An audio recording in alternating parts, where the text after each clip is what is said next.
So hello dear students, welcome back to this session of ICT Virtual Classroom। ICT Virtual Classroom के इस session में आप सभी का एक बार फिर से स्वागत है।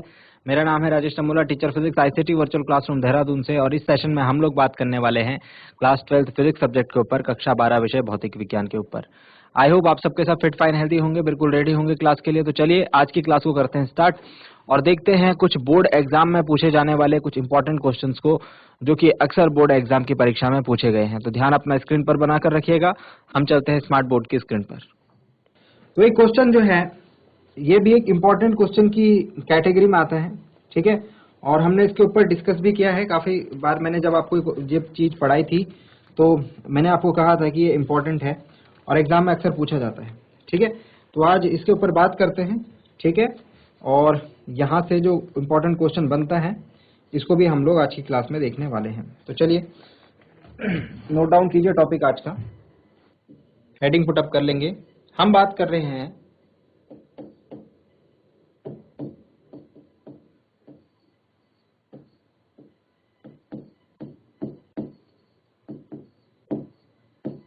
वैद्युत द्विध्रुव आघूर्ण की।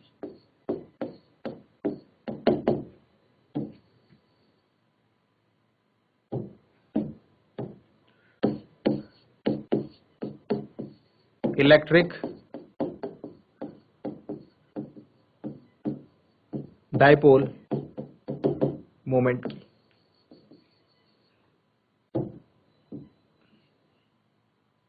तो चलिए इलेक्ट्रिक डाइपोल की अगर बात करें तो इलेक्ट्रिक डाइपोल मोमेंट की अगर बात करें, वैद्युत द्विध्रुव आघूर्ण की बात करें, तो उससे पहले हम समझते हैं कि एक वैद्युत द्विध्रुव क्या होता है, इलेक्ट्रिक डाइपोल क्या होता है। तो इलेक्ट्रिक डाइपोल जनरली कुछ भी नहीं बल्कि दो आवेश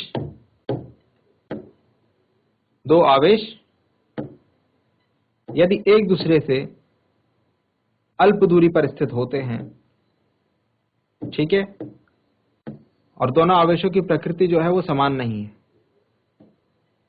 ठीक है, वो क्या है, समान नहीं है। तो इसे हम क्या कहते हैं भाई, इस समायोजन को हम कहते हैं वैद्युत द्विध्रुव। सिंपल सी बात है। सिंपलेस्ट टर्म्स में हम इसको इस तरीके से कहते हैं, जैसे यहां पर मैंने दो आवेश ले रखे हैं। सपोज दैट ये माइनस क्यू आवेश है और ये प्लस क्यू आवेश है, ठीक है। तो इन दोनों आवेश को हम क्या कहेंगे, इस समायोजन को, जब इनके बीच की दूरी हम बोलते हैं कि अति अल्प है, हम इसको 2l ले लेते हैं। ये इसका सेंटर पॉइंट होता है O, ठीक है। तो इसको हम, इस जो अरेंजमेंट है, ये जो हमको देखने को मिल रहा है, इसे हम वैद्युत द्विध्रुव यानी कि इलेक्ट्रिक डाइपोल कहते हैं। इस तरीके के अरेंजमेंट को समझ में आ गई बात। माइनस क्यू प्लस क्यू बीच की डिस्टेंस 2l है, ठीक है। तो इसको हम कहते हैं विद्युत द्विध्रुव, ठीक। अब विद्युत द्विध्रुव आघूर्ण क्या होता है? विद्युत द्विध्रुव आघूर्ण को हम P से डिनोट करते हैं। किससे डिनोट करते हैं भाई? P से डिनोट करते हैं, ठीक। और P का जो वैल्यू होती है वो होती है, P का जो परिमाण होता है, पहली बात तो ये एक सदिश राशि है, ठीक है, ये एक वेक्टर क्वांटिटी है। तो जो इसका परिमाण होता है, ठीक है, वो होता है Q into 2l। Q into 2l मतलब आवेश का जो परिमाण है उसको 2l से मल्टीप्लाई कर देंगे तो हमें वैद्युत द्विध्रुव आघूर्ण का परिमाण मिल जाएगा। तो कुछ इसमें इंपॉर्टेंट बातें लिख लेते हैं जो हमने अभी तक करी। यह क्या है, यह क्या है, यह सदिश राशि है, ठीक है।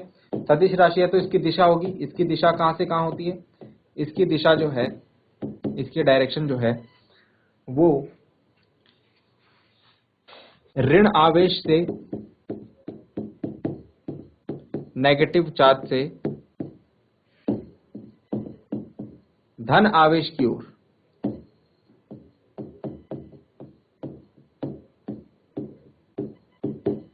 ओर और कैसे होती है भाई, ये बात ध्यान रखना, अक्ष के अनुदिश होती है। इतनी बातें समझ में आ गई।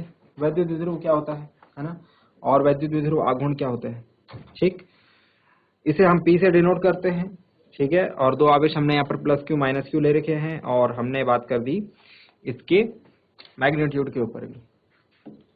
तो इतनी बातें आई थिंक समझ में आएगी। डेफिनेशन इसकी लिख लेंगे, है ना।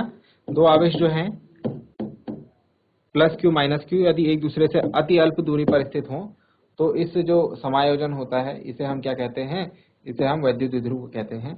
और इसका आघूर्ण जो होता है वो होता है Q इंटू 2L। ये कैसी है, एक सदिश राशि होती है, ठीक है, ये एक सदिश राशि होती है, वेक्टर क्वांटिटी होती है, दिशा कैसे होती है। अब बात करते हैं इसके मात्रक के बारे में, मात्रक यानी यूनिट। तो इसका ऐसा है मात्रक, बताओ भाई क्या आ रहा है ऊपर से, Q इंटू 2L है ना, तो Q मतलब कूलाम और L मतलब मीटर, तो कूलाम मीटर क्या हो गया इसका मात्रक, कूलाम मीटर।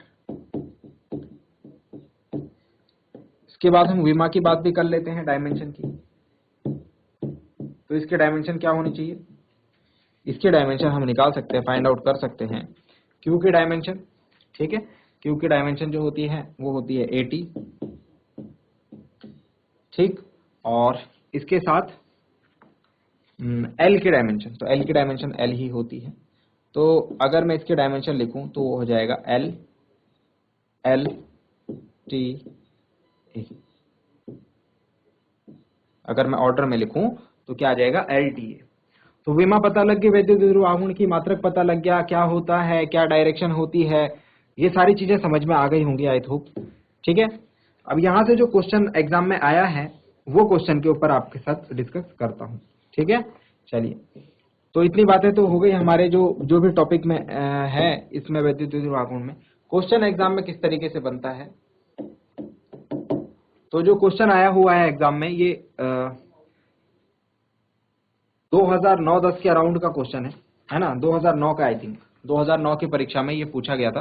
काफी पुराना है लेकिन इंपॉर्टेंट है एज वेल, और इस बार भी आपके लिए इंपॉर्टेंट है, ठीक है।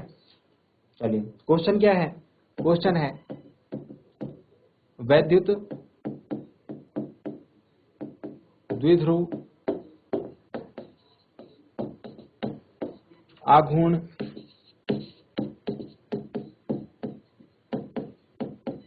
की परिभाषा दीजिए, वैद्युत द्विध्रुव आघूर्ण की परिभाषा दीजिए। फिर उसके बाद है क्वेश्चन, इतना ही नहीं है, ये तो हमने पढ़ लिया परिभाषा, ठीक है। एक वैद्युत द्विध्रुव वैद्युत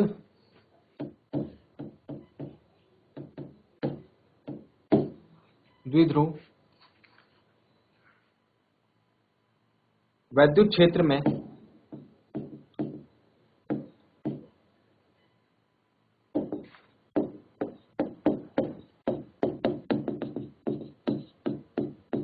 क्षेत्र से थीटा कोण बनाता है,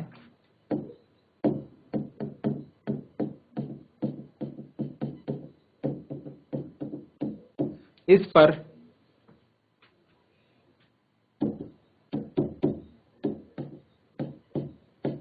कार्य करने वाले बल युग्म आघूर्ण की गणना कीजिए।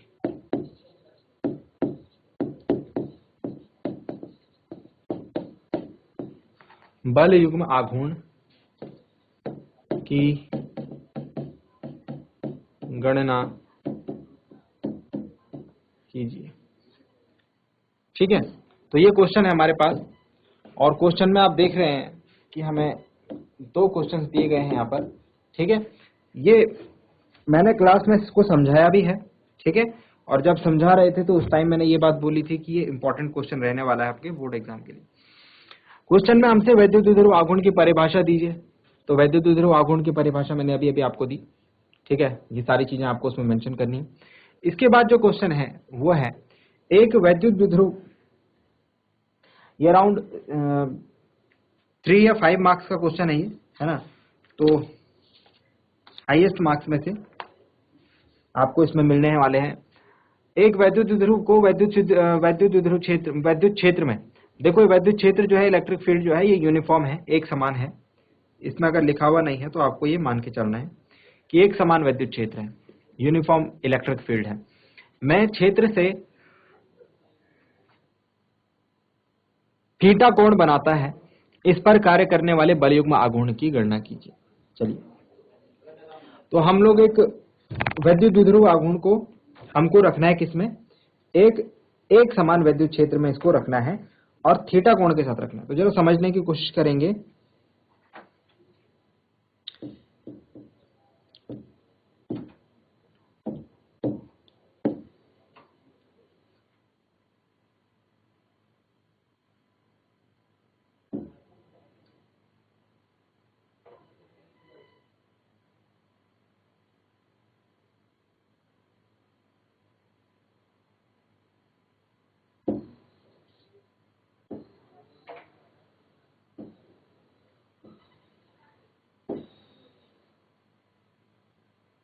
ये जो समांतर रेखाएं मैंने खींची हैं एक डायरेक्शन में, पैरेलल लाइंस जो मैंने ड्रॉ करी है, ये एक समान विद्युत क्षेत्र की उपस्थिति को दर्शाने के लिए किया जाता है। मतलब इलेक्ट्रिक फील्ड जो है यहाँ पर, विद्युत क्षेत्र जो है वो इस प्रकार का है। इससे हमें क्या पता लग रहा है कि विद्युत क्षेत्र जो है वो एक समान है, ठीक है, और उसकी इंटेंसिटी जो है सब जगह एक जैसी है। समझ में आ गया। सबसे पहले हमको यहाँ पर एक समान विद्युत क्षेत्र लेना है। अब हमको एक द्विध्रुव लेना है और द्विध्रुव को हमको रखना है किस पर, थीटा कोण पर। मतलब समझो कि द्विध्रुव ऐसे रहेगा,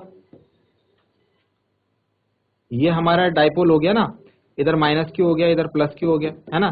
तो ये तो क्षेत्र इसका ऐसा है, क्षेत्र की दिशा ये है इलेक्ट्रिक फील्ड की, और द्विध्रुव की दिशा भी जो है हमको सेम, मतलब यहाँ पर 0 डिग्री का कोण बनते हुए दिख रहा है। तो क्वेश्चन में हमसे क्या बोला है, 0 डिग्री नहीं, किसी कोण पर हमको इसको रखना है, किसी कोण पर। क्वेश्चन में समझ में आ रहा है, क्वेश्चन में जो बात कही गई है वो समझाने की कोशिश कर रहा हूँ।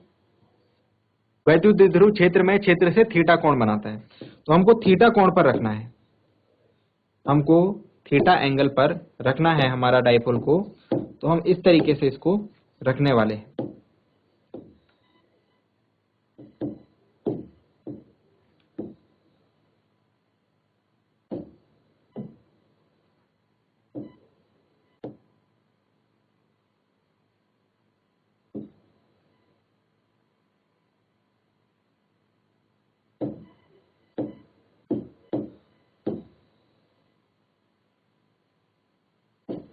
सपोज ये हमारा डाइपोल है, जिसमें ये वाली साइड जो है ये माइनस क्यू है और ये वाली साइड जो है ये प्लस क्यू है, और ये क्षेत्र के साथ देखिए थीटा कोण पर हमने इसको रखा हुआ है। समझ में आ गया। पहली चीज जो क्वेश्चन में हमसे बोली गई थी कि वो हमने जो डाइपोल को रखा है वो रखा है क्षेत्र से थीटा कोण पर, ठीक है। तो इस पर कार्य करने वाले बलयुग्म आघूर्ण की गणना कीजिए। अब होता क्या है, जब हम किसी द्विध्रुव को इस प्रकार से किसी वैद्युत क्षेत्र में लेकर जाते हैं या फिर रखते हैं, तो यहाँ पर एक बल युग्म आघूर्ण जो है वो काम करने लगता है। वो कुछ इस तरीके से काम करता है, वो कुछ इस तरीके से काम करता है, यहां से ऐसे बाहर को, ठीक है, और यहां से इस तरीके से। तो दोनों तरफ से हमको जो है एक बल युग्म, क्या बोलेंगे, बल युग्म, दोनों तरफ से लगना है, तो युग्म हो गया, पेयर हो गया, है ना। तो हमको क्या देखने को मिल रहा है, एक बल युग्म देखने को मिल रहा है। और ये बल युग्म क्या काम करता है, ये बल युग्म कोशिश करता है कि ये जो डाइपोल है ये घूम करके ऐसा हो जाए। ये अभी ऐसा है ना, ये इसको घुमा करके ऐसा करने की कोशिश करता है कि ये ऐसे आ जाए। समझ रहे हो। तो ये क्या काम करता है बल युग्म, ये बल युग्म ऐसा काम करता है कि ये जो द्विध्रुव है, डाइपोल है, ये घुमा करके क्षेत्र की दिशा के साथ संरेखित हो जाए, यानी कि एक ही लाइन में आ जाए। फील्ड और डाइपोल जो है वो दोनों के दोनों एक ही लाइन में आ जाए, ऐसा काम करते हैं।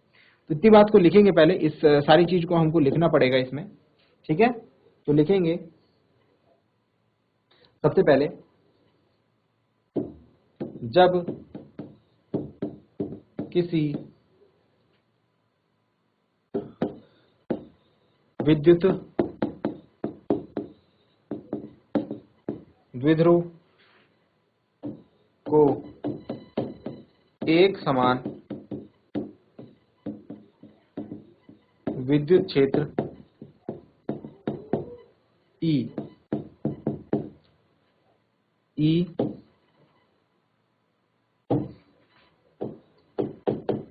में रखा जाता है,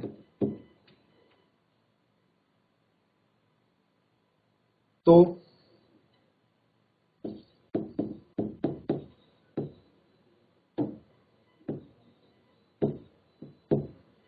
विद्युत द्विध्रुव पर एक बल युग्म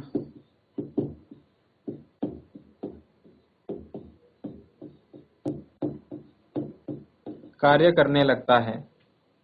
और ये बल युग्म क्या काम करता है? जो कि विद्युत द्विध्रुव को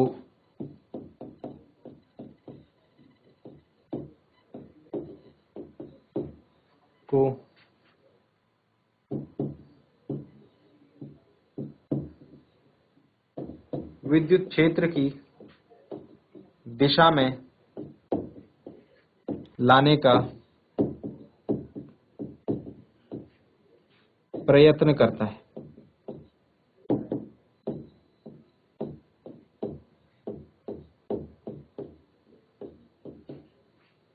ठीक है, तो ये बल युग्म क्या करता है? ये बल युग्म ऐसी कोशिश करता है, ये जो द्विध्रुव है ये अभी थीटा कोण पर है, ये टेढ़ा खड़ा हो रखा है इस इलेक्ट्रिक फील्ड में, तो इसको सीधा करने की कोशिश करता है कि ये बिल्कुल उसके क्षेत्र की दिशा के साथ साथ आ जाए।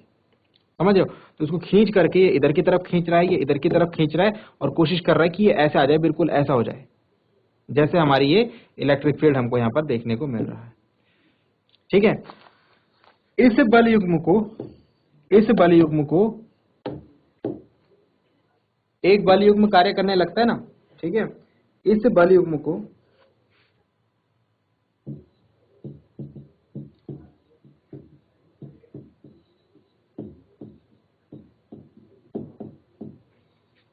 प्रत्यानयन बल युग्म कहते हैं।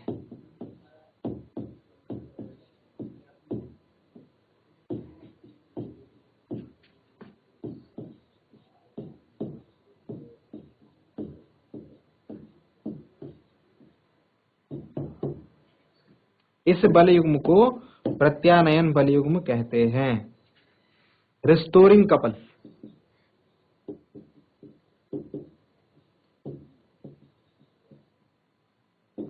कहते हैं।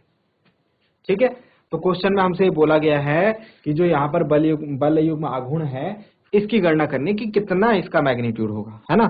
हमको इसके ऊपर बात करनी है कि कितना इसका मैग्नीट्यूड होगा।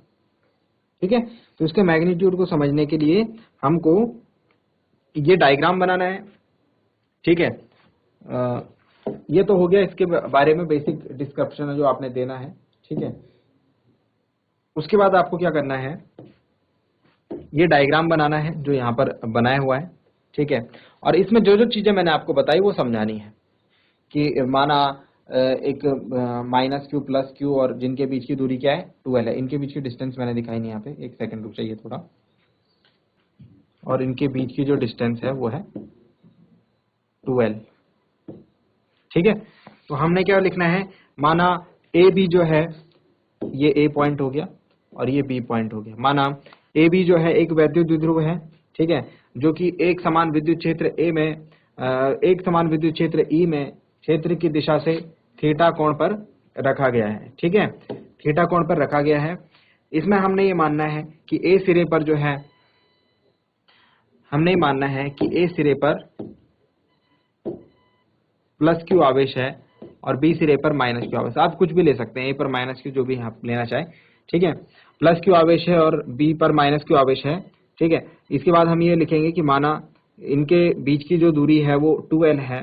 ठीक, और हम ये बोलेंगे कि विद्युत क्षेत्र के कारण माइनस क्यू आवेश पर और प्लस क्यू आवेश पर एक बल लग रहा है, जो कि कितना है वो हम यहाँ पर लिखेंगे। मतलब जो जो एंटिटीज है ना वो समझाना है बस। ठीक है, तो ये लाइन आपको खुद से लिखनी है। विद्युत क्षेत्र के कारण, एक समान विद्युत क्षेत्र के कारण, ऐसे लिख सकते हैं आप, एक समान विद्युत क्षेत्र के कारण बी बिंदु पर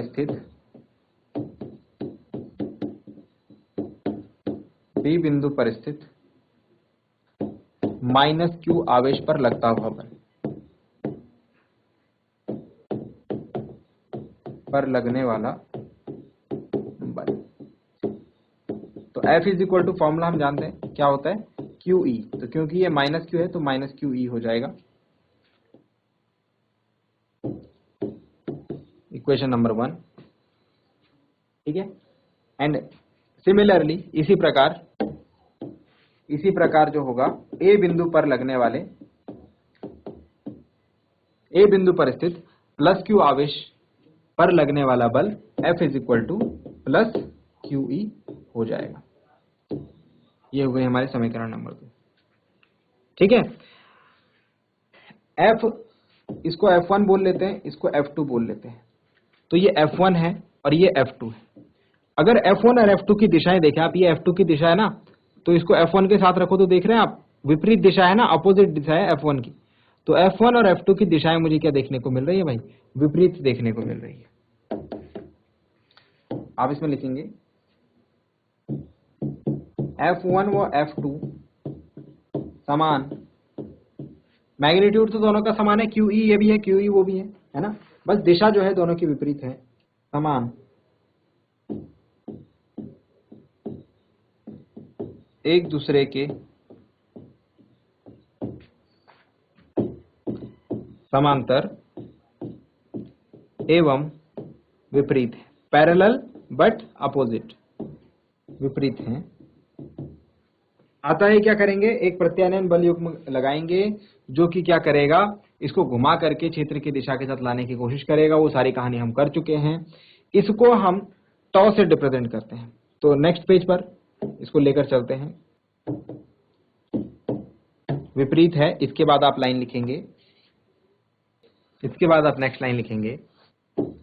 अतः द्विध्रुव पर लगने वाले प्रत्यानयन बल युग्म का आघूर्ण, प्रत्यानयन बल युग्म आघूर्ण भी से हम कह सकते हैं। इसको हम किससे रिप्रेजेंट करते हैं भाई, इसको हम टाउ से रिप्रेजेंट करते हैं, ऐसे। ठीक है, टाउ से रिप्रेजेंट करते हैं। ये जो होगा, इसका जो मैग्नीट्यूड होगा वो हम लेते हैं F इंटू, F मतलब जो भी F1 और F2 का जो मैग्नीट्यूड आ रहा है, ठीक है, वो इंटू दोनों बलों की क्रिया रेखाओं के बीच लंब दूरी। बहुत कॉम्प्लेक्स सा हो गया, समझने की कोशिश करते हैं कि किस चीज की बात कर रहे हैं। भाई इस बल की क्रिया रेखा ये है, ठीक है, एंड इस बल की ये है। तो इनके बीच की लंब दूरी जो है वो कुछ इस तरीके से हमको देखने को मिल रही है। ठीक है, और ये दूरी को हमको लेना है। ठीक है, इसको मैं C नाम दे देता हूं। तो AC मुझे लेना है यहां पर। तो जो टॉ का फॉर्मूला बन जाएगा वो बन जाएगा F इंटू AC। क्या बन जाएगा, F इंटू AC। तो चलिए हम अपना काम करते हैं स्टार्ट। ठीक है, अब ध्यान दीजिएगा, अगर ये एंगल थीटा है तो ये वाला एंगल भी क्या होगा, थीटा ही होगा, है ना। ट्रायंगल से हम जानते हैं इस बात को, सिमिलैरिटी से। चलिए, तो F की तो वैल्यू हमें पता है, F हम जानते हैं। F कितना है हमारे पास, अभी अभी हमने देखा था, F1 और F2 दोनों का जो मैग्नीट्यूड है वो QE के इक्वल है। आप यहाँ पर देख सकते हैं। तो जो F1 और F2 है, आप लिख सकते हैं इसमें F इज इक्वल टू